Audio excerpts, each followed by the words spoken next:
முதலாளித்துவம் சார்ந்த தொழில்களின் நோக்கம் மிகை உற்பத்தி செய்வதாகும். இவ்வாறு உற்பத்தி செய்யப்பட்ட உபரி செல்வம் மென்மேலும் தொழிற்சாலைகள் அமைக்கவும், இருப்பு பாதை அமைக்கவும், நீராவி கப்பல்கள் கட்டவும் அல்லது இவை போன்ற பிறவற்றிற்கும் பயன்படுத்தப்பட்டது.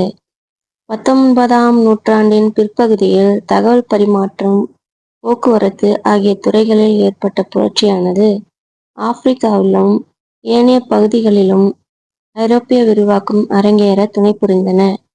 19ஆம் நூற்றாண்டின் கருத்தை கவரும் ஒரு அம்சம் யாதெனில்,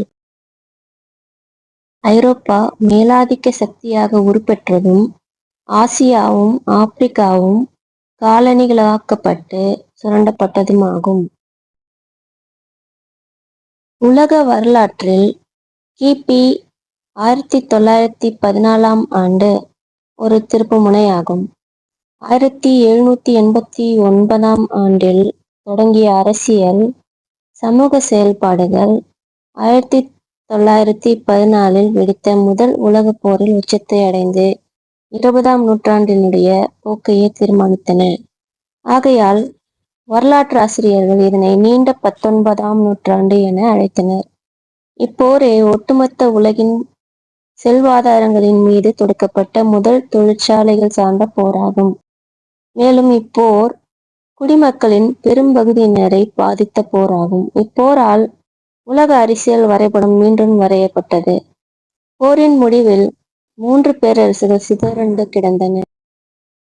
அவை ஜெர்மனி, ஆஸ்திரிய-ஹங்கேரி, உதுமானிய பேரரசு ஆகியனவாகும். இப்போரின் மிக பெரும் விளைவு ரஷ்ய புரட்சியாகும். அது உலக வரலாற்றில் தனித்துவம் பெற்றதும் அது போன்ற புரட்சிகளில் முதலாவதும் ஆகும். முதன்முறையாக உலக நாடுகள் பன்னாட்டு சங்கத்தின் மூலமாக உலக அமைதியை ஏற்படுத்த முயன்றன. ஐரோப்பிய நாடுகளிலேயே இங்கிலாந்து துயர்வற்ற இடத்தை வகித்ததோடு உலக முதலாளித்துவத்துக்கு தலைமையாகவும் விளங்கியது.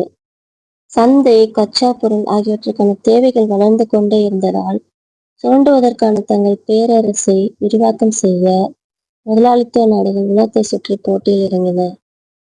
முற்றுரிமை முதலாளித்துவத்தின் எழுச்சி 1870ஆம் ஆண்டிற்கு பின்னர் சுதந்திர போட்டி முதலாளித்துவமானது முற்றுரிமைகளின் முதலாளித்துவமாக மாறியது. ஏகாதிபத்தியத்தின் ஒரு முக்கிய பண்புக்கூறான தொழில், நிதி ஆகிய இரண்டும் அணி சேர்ந்து சந்தைகளில் தங்களின் பொருள்கள் மற்றும் மூலதனத்திற்கான லாபத்தை தேடும் என்பது 19ஆம் நூற்றாண்டின் பிற்பகுதியில் தெளிவாக உணரப்பட்டது. சுதந்திர வணிகம் எனும் பழைய கோட்பாடு சரிந்து விழுந்தது. அமெரிக்காவில் கூட்டு நிறுவனங்களும் ஜெர்மனியில் வணிக கூட்டமைப்புகளுமே உருவாயின. கூட்டு நிறுவனம் என்பது பொருள்களை உற்பத்தி செய்து விநியோகத்தில் ஈடுபட்டிருக்கும் ஒரு தொழில்சார் நிறுவனமாகும். தனக்கு நன்மை பயக்கும் விதத்தில் பொருட்களின் விநியோகம், விலை ஆகியவற்றின் மீது அந்நிறுவனம் அதிக கட்டுப்பாட்டினை கொண்டிருக்கும். ஏகாதிபத்தியமும் அதன் முக்கிய பண்புக்கூறுகளும் முதலாளித்துவம் தவிர்க்க இயலாமல் ஏகாதிபத்தியத்திற்கு இட்டு செல்கிறது. முதலாளித்துவத்தின் உச்சகட்டமே ஏகாதிபத்தியம் என லெனின் கூறுகிறார். மிக பெருமளவிலான உற்பத்தி செய்யப்பட்ட பொருட்களுக்கு சந்தைகள் மட்டுமல்லாமல் பெருமளவிலான கச்சா பொருட்களும் தேவைப்பட்டன. ஏகாதிபத்தியம் என்பது காலனிகளை பற்றியது மட்டுமல்ல, அது ஒரு முழுமையான முறையாக இராணுவமயமாக்கத்திற்கும் முழுமையான போருக்கும் இட்டு சென்றது. வல்லரசுகளின் போட்டி. ஐரோப்பா 19ஆம் நூற்றாண்டில் ஐரோப்பிய சக்திகள் உலகின் ஏனைய பெரிய சிறிய நாடுகளை காலனியப்படுத்தி தங்களின் நலனுக்காக அவற்றை சுரண்டின. 1880 காலப்பகுதியில் பெரும்பாலான ஆசிய நாடுகள் காலனி மயமாக்கப்பட்டுவிட்டன. ஆப்பிரிக்கா மட்டுமே விடுபட்டிருந்தது. 1881 முதல் 1914ஆம் ஆண்டுகளுக்கிடையே ஆப்பிரிக்காவும் கைப்பற்றப்பட்டு பிரிக்கப்பட்டு காலனிகளாக ஆக்கப்பட்டது. ஐரோப்பாவில் 1870ஆம் ஆண்டிற்கு பின்னர் England, France, Belgium, Italy, Germany ஆகிய நாடுகள் காலனி ஆதிக்க போட்டியில் கலந்து கொண்டன. வல்லரசுகளுக்கு இடையிலான மோதல்கள். தொழில் வளர்ச்சியில் முதன்மை இடத்தை வகித்தாலும் பறந்து விரிந்த பேரரசை கட்டுப்படுத்தினாலும் இங்கிலாந்திற்கு மனநிறைவு ஏற்படவில்லை. இங்கிலாந்து ஜெர்மனியோடும் அமெரிக்காவோடும் போட்டியிட வேண்டியிருந்தது. ஏனெனில் அந்நாடுகள் விலை மலிவான பண்டங்களை உற்பத்தி செய்து அதன் மூலம் இங்கிலாந்தின் சந்தையையும் கைப்பற்றின. நாடுகளுக்கு இடையிலான இப்போட்டி ஆசியாவிலும் ஆப்பிரிக்காவிலும் ஐரோப்பாவிலும் வல்லரசுகளுக்கிடையே அடிக்கடி மோதல்கள் ஏற்பட காரணமாயிற்று. ஆசியா ஜப்பானின் எழுச்சி. ஆசியாவில் ஜப்பான் இக்கால பகுதியில் மெய்ஜி சகாப்தம் 1867-1912 மேற்கத்திய நாடுகளை பின்பற்றி பல துறைகளில் அவற்றுக்கு நிகராக மாறியது. ஜப்பான் தொழில்துறையில் சிறந்த நாடாகவும் அதே சமயத்தில் ஒரு ஏகாதிபத்திய சக்தியாகவும் ஆகியது. ஆட்சியாளர்கள் நிலமானிய முறை சிந்தனைகளை கொண்டிருந்தாலும் ஜப்பான் மேலை நாட்டு கல்வியையும் இயந்திர தொழில்நுட்பத்தையும் ஏற்றுக்கொண்டது. நவீன இராணுவம், கப்பற்படை ஆகியவற்றுடன் தொழில்துறையில் முன்னேறிய நாடாக ஜப்பான் மேலெழுந்தது. 1894 ஜப்பான் சீனாவின் மீது வலுக்கட்டாயமாக ஒரு போரை மேற்கொண்டது. இச்சீன ஜப்பானிய போரில் 1894-1895 சீனாவை சிறிய நாடான ஜப்பான் தோற்கடித்தது. உலகை வியக்க வைத்தது. தொடர்ந்து ரஷ்யா, ஜெர்மனி, பிரான்ஸ் ஆகிய வல்லரசுகளின் எச்சரிக்கையை மீறி ஜப்பான் லியோடங் தீபகற்பத்தை ஆர்த்தர் துறைமுகத்துடன் சேர்த்து இணைத்துக் கொண்டது. இந்நடவடிக்கை மூலம் கிழக்கு ஆசியாவில் தானே வலிமை மிகுந்த அரசு என ஜப்பான் மெய்ப்பித்தது. ஐரோப்பிய அரசுகள் கொடுத்த அதிகமான அழுத்தத்தின் காரணமாக ஜப்பான் ஆர்த்தர் துறைமுகத்தின் மீதான தனது கோரிக்கையை விட்டுக் கொடுத்தது. இச்சூழலை தனக்கு சாதகமாக பயன்படுத்திய ரஷ்யா பெரும் படையொன்றை மஞ்சூரியாவுக்குள் அனுப்பியது. 1902 இங்கிலாந்துடன் உடன்பாடு ஒன்றை மேற்கொண்ட ஜப்பான் ரஷ்யா தனது படைகளை மஞ்சூரியாவிலிருந்து திரும்ப அழைத்து கொள்ள கோரியது. ரஷ்யா ஜப்பானை குறைத்து மதிப்பிட்டது.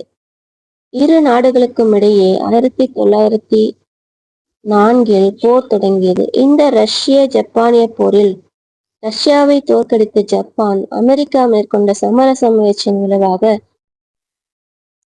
ஒப்பந்தத்தில் கையெழுத்திட்டு ஆர்த்தர் துறைமுகத்தை மீண்டும் பெற்றது. இப்போருக்கு பின் ஜப்பான் வல்லரசுகளின் கூட்டணியில் நுழைந்தது. ஜப்பானிய முரட்டு அரச தந்திரமும் விவேகமும். 1905க்கு பின் வந்த ஆண்டுகளில் கொரியாவின் உள்நாட்டு அயல்நாட்டு கொள்கைகளை ஜப்பான் கட்டுப்படுத்தியது. ஜப்பானிய தூதரக உயர் அதிகாரி கொல்லப்பட்டதை காரணமாக கொண்டு 1910 கொரியாவை ஜப்பான் இணைத்துக் கொண்டது. 1912 மஞ்சு அரச வம்சம் வீழ்ச்சியுற்றதைத் தொடர்ந்து சீனாவில் நிலவிய குழப்பம் மறுபடியும் விரிவாக்கத்திற்கான வாய்ப்பை ஜப்பானுக்கு அளித்தது. சீனாவில் ஷாண்டுங் பகுதியின் மீது ஜெர்மனி கொண்டிருக்கும் உரிமைகள் தனக்கு மாற்றி வழங்கப்பட வேண்டும் என்ற கோரிக்கையை முன்வைத்தது. இவ்வலிய அரசியல் விவேகம் ஜப்பான் சீனாவோடும் ஐரோப்பிய நாடுகளோடும் பகையை மூட்டிவிட்டது. ஆனால் ஜப்பானை எதிர்க்கும் நிலையில் யாரும் இல்லை. காலனிகள் அமைக்கப்படுதலும் அதன் விளைவுகளும். 1876 ஆப்பிரிக்காவின் 10% பகுதிகள் மட்டுமே ஐரோப்பாவின் ஆட்சியின் கீழ் இருந்தன. 1900 ஒட்டுமொத்த ஆப்பிரிக்காவும் காலனியாக ஆக்கப்பட்டிருந்தது. இங்கிலாந்து, பிரான்ஸ், பெல்ஜியம் ஆகிய நாடுகள் கண்டத்தை தங்களுக்குள்ளே பகிர்ந்து கொண்டன. ஒரு சில இடங்கள் ஜெர்மனிக்கும் இத்தாலிக்கும் விட்டுத்தரப்பட்டன. இங்கிலாந்து, பிரான்ஸ், ரஷ்யா, ஜெர்மனி ஆகியன சீனாவில் தங்களுக்கென செல்வாக்கு மண்டலங்களை நிறுவின. ஜப்பான் கொரியாவையும் தைவானையும் தன்வசப்படுத்திக் கொண்டது. இந்தோ சீனாவை பிரான்ஸ் கைப்பற்றிக் கொண்டது. ஸ்பெயினிடமிருந்து பிலிப்பைன்ஸை அமெரிக்கா பெற்றுக்கொண்டது. இங்கிலாந்தும் ரஷ்யாவும் ஈரானை பிடித்துக் கொள்ள சம்மதித்தன. ஆப்பிரிக்காவில் காலனிகளை நிறுவ ஐரோப்பியர் மேற்கொண்ட தொடக்ககால முயற்சிகள் இரத்த களரியான போர்களில் முடிந்தன. அல்ஜீரியாவையும் செனகலையும் கைப்பற்ற பிரான்ஸ் ஒரு நெடிய கடுமையான போரை செய்ய வேண்டியதாயிற்று. இங்கிலாந்து 1879 ஜூலுக்களாலும் 1884 சூடான் படைகளாலும் தோற்கடிக்கப்பட்டது.